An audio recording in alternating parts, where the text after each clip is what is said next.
ये सासू अम्मा जी के दिल की बात है। अरे लाखों में एक पवल बानी हम बहू रानी। हाँ अरे जहिया से खादावा में डेक तो हर पानी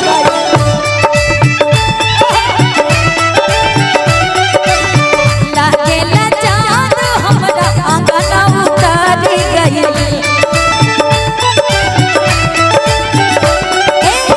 जहिया से खादावा में डेक तो हर पानी गई लागे ला चाँद हमरा आंगना उतारी गई। लाखों में एक पवल बानी हम बहू रानी। लाखों में एक पवल बानी हम बहू रानी। जहिया से खादावा में डेक तोहर पानी गई लागे ला चाँद हमरा आंगना उतारी गई। लाखों में एक पवल बानी हम बहू रानी। लाखों में एक पवल बानी हम बहू रानी।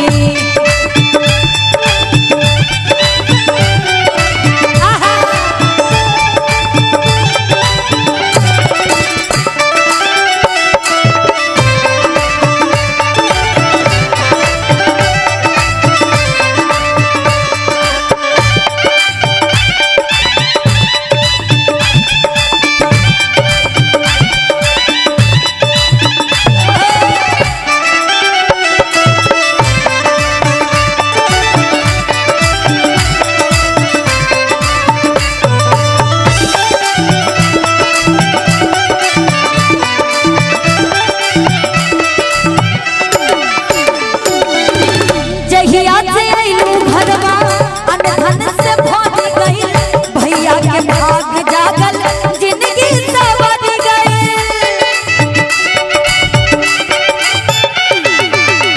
जहिया से अइलू घरवा अनधन से भर गई भैया के भाग जागल जिंदगी सवर गई।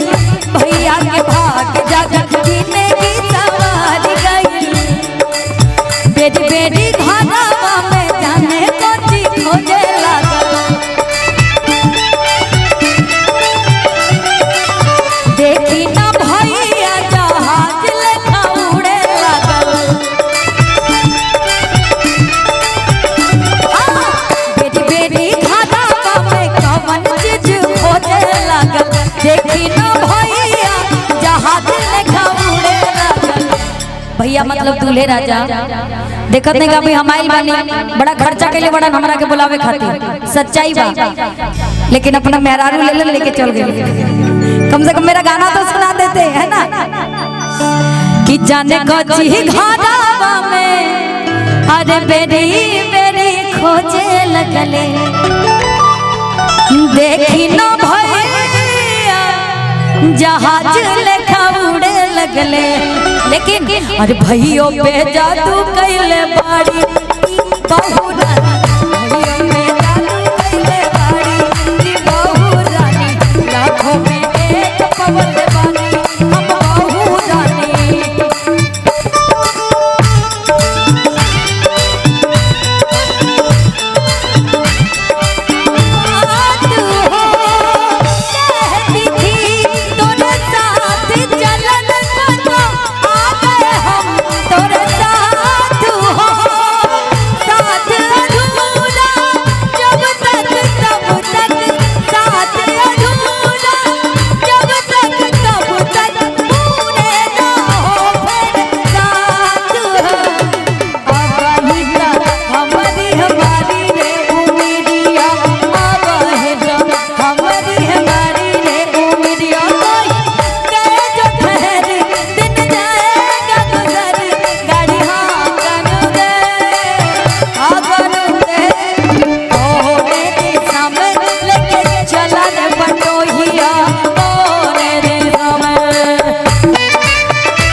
ससुर जी भी बड़े खुश होते हैं कि बिटिया की जैसी बहू रानी घर में आई। क्या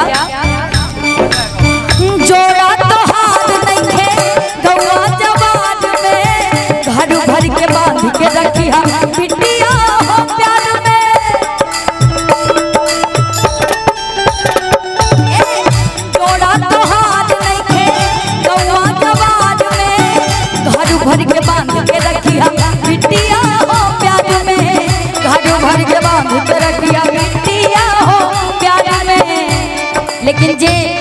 भतीजा हो ये गैर भूखा कही अचरा के छैया में हम के रखी हो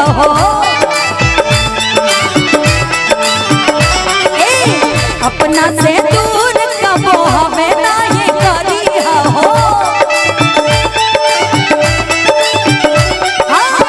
अचरा के छैया में हम के रखी हो अपना से दूर कबो हम के ना करी हो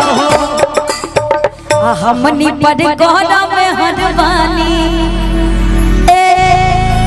बहु रानी अरे लाखों में एक पवल बनो बहु लाखों में एक पवल बनो हम बहु लाखों में एक पवल बनो हम बहु लाखों में एक पवल बनो हम बहु लाखों में एक पवल बनो हम बहु लाखों में एक पवल बनो हम बहु लाखों में एक पवल बनो हम बहु। अच्छा लगा तो ताली बजा के आशीर्वाद तो दे सकते हैं।